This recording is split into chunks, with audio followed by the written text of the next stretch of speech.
jury's thinking. It doesn't know how the jury approached the decision making. By definition, the jurors may not know what factors, or every factor that influenced them.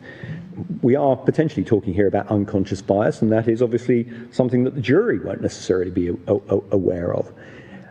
And it's particularly difficult for the court to understand effectively the impact of bias when it simply didn't sit through this long trial. My learned friend summarised the evidence, but just pick up a couple of points out of that, and a sort of fundamental point that's at the heart of this. He started by referring to Mr. Chow's evidence, but Mr. Chow's evidence was clearly rejected in part by the jury because Mr. Williams was acquitted. He then relied on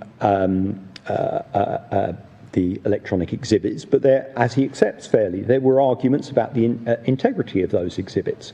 That's a credibility issue. He finally says, the heart of the defence case was that various exhibits had been fabricated.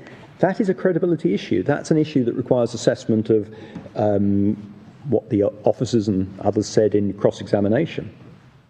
And we would submit it's impossible for this court, many years after the event, with transcripts but not much else essentially, to assess the extent to which the jury would inevitably have discounted, because of the strength of the evidence, prejudicial material. In any event, fundamentally, that explains why there is a right to trial by an independent jury, because it's for the jury to assess facts. What my learned friend's submissions do is potentially undermine that right, and that explains why all the authorities demonstrate essentially that the proviso doesn't apply. What my learned friend was seeking to do in my submission was seeking to apply the proviso,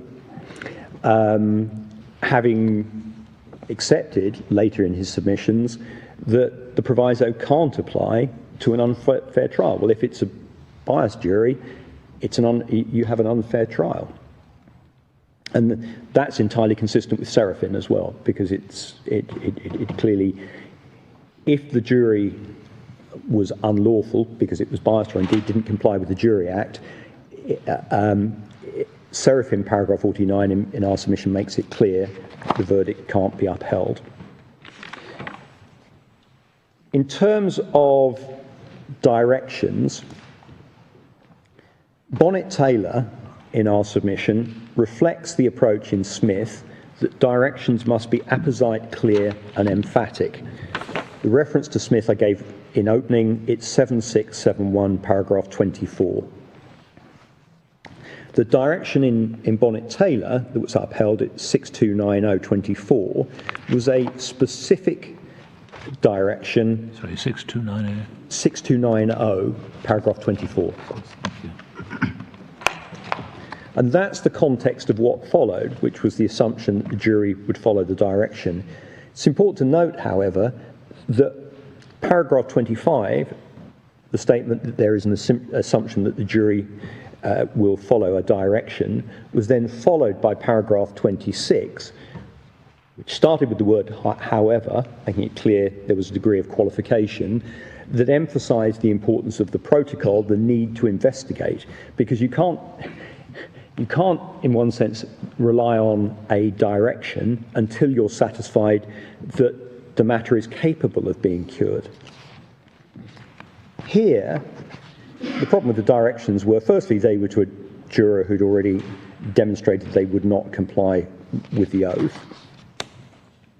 Secondly, those directions were given in the context of what was, by our calculations, a 5-day summing up, where there had been repeated references to the need to comply with the oath.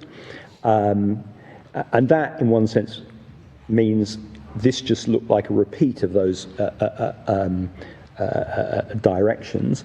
And those directions had been given in the circumstances where it would have been clear to the jury that the judge was concerned that they might be influenced by the fame of at least one of the defendants. And so the focus of those directions was be cautious, you'll read a lot about this trial, essentially, but you'll be, and what the, and so there was essentially another direction, didn't expressly reference fame, but it was in the context of a situation where the judge was clearly expressing concerns about the impact of fame.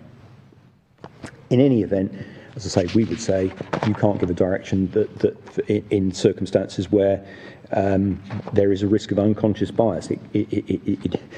It's very difficult to direct the jury in a way that will overcome that, if it's sufficiently embedded at least.